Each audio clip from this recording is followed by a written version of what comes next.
Hi, my name's Sam McNally. I'm a musician, I'm a pianist. I've been coming to Northside Church in Crow's Nest for a bit over a year. I think I was 7, but we had a piano in the house. I started to play melodies on the piano, just single finger. And my mother recognised that I had an ear for music. As a result of that, she got me to have piano lessons with the nuns at the school that I went to, Yarram, Victoria. And of course we went to the church just across the road, even though I didn't intellectually, I wasn't sure what was going on, but I was curious. I liked the feeling of Jesus. My mother and the nuns wanted me to be, classical concert pianist. But then Deep Purple happened and Led Zeppelin, and it was all over. From my last year in high school, within 3 years I was in one of the biggest groups in Australia, a group called Stylus. We had 3 hit singles. We toured solidly for 4 years. We opened for Average White Band, Ike and Tina Turner. That was wild. Opened for George Benson. I was driving back to Sydney from a gig that I was doing up north. I stopped by a payphone to ring my answering machine back in Sydney. There was a message from Tommy Emmanuel. Tommy invited me to join the new John Farnham band. I sped back to Sydney real fast and jumped on a plane to go to Melbourne to start rehearsals with John. We worked with John for a year and a bit, and that was one of the most exciting musical times of my life.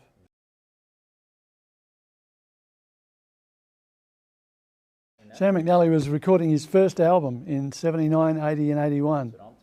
And it was an album of jazz rock material, a la Herbie Hancock, Chick Corea. And I got a pretty good review in Rolling Stone magazine, Australian version.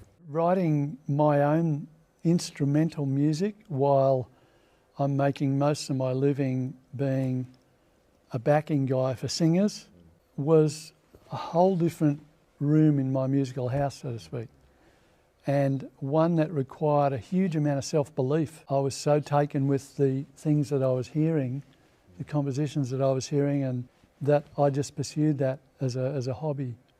And it would be a full 10 or 15 years before I would start to do my own music live.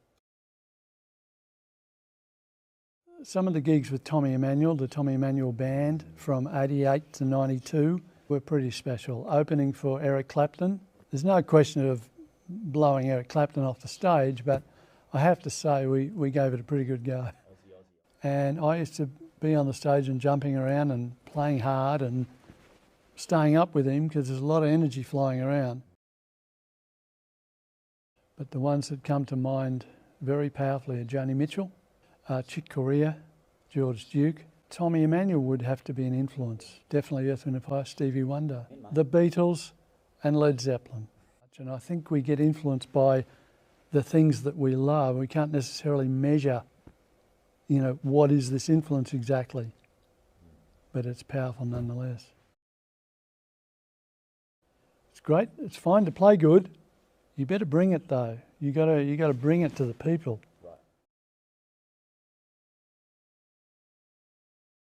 Because I love what I do. And I want to give what I do the best chance to get heard, because otherwise it's a waste.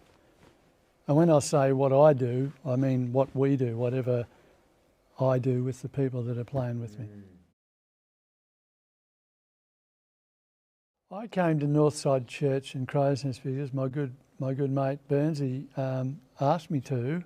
I had no preconceived, do I want to go to a church? What's it going to be like? Became very obvious to me very quickly that this is a magic place. This is a place where God lives. The people here are just wonderful, and it's a privilege to contribute. I'll keep coming here as long as I'm welcome. Wow. Simple as that. Thing is with Northside is there's no question of whether you feel like you belong or not. Even if you're not a so-called card-carrying Christian, or if you're not that, there's no sense of, well, I like it here, but I'm not really in. I'm a few stages back. There's none of that. It's this is a place for the people, you know, and it really genuinely is. It's fantastic. I know about Jesus. I've been hearing about Jesus since I was this high. There was a time when I was considering becoming a priest, actually. And I, like I said before, then I discovered Deep Purple. So it all changed. I had a huge love for the Lord. I don't, not now, but I can say there are other things I believe in my faith spectrum, yeah. But the Lord's a huge part of that, you know. When I hear the scriptures, I go a bit... What's that mean? I go a bit, feel something? I go a bit gaga, you know. It's great. I love the words have power, you know. There's power in them scriptures, people.